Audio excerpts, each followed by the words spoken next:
Hello, my name is Olakunle Obademi, and in this video, I will be explaining recursion, probably give real life example, and discuss two common pitfalls and how to overcome them in recursion.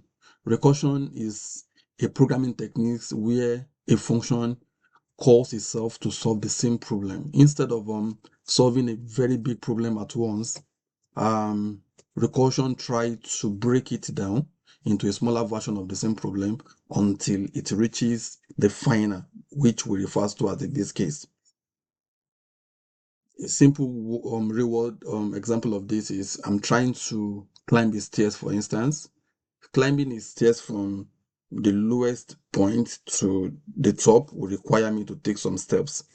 And the recursion is saying taking a step one by one is like solving the same problem, but with a smaller version of itself each time until I get to the topmost part of the stairs, which in this case would be the base case. The first common pitfall of recursion is missing or not clearly defining the base case. And if that base case is not clearly defined, this is what will happen. There will be a continuous running of this logic of this function. The base case is what stops the function from calling itself forever. If base case is missing, the function will continue running indefinitely, and this can lead to what we call stack overflow, which will eventually lead to crashing of the program.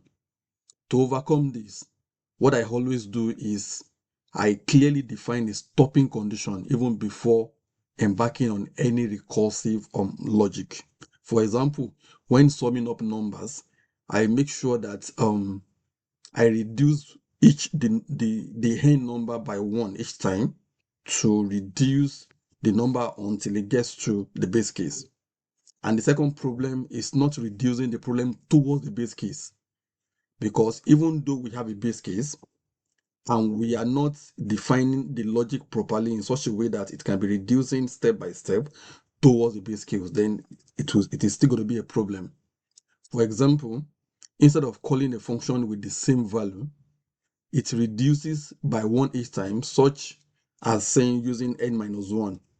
This guarantees that the function will eventually reach a base case because it keeps reducing by 1 each time. So in summary, recursion works when solving problem using a smaller version of itself. And the two main pitfalls are missing the base case and not progressing towards it. By defining a clear stopping conditions and ensuring that each step is reducing or moving closer to this base case, recursion can be effectively achieved. Thank you.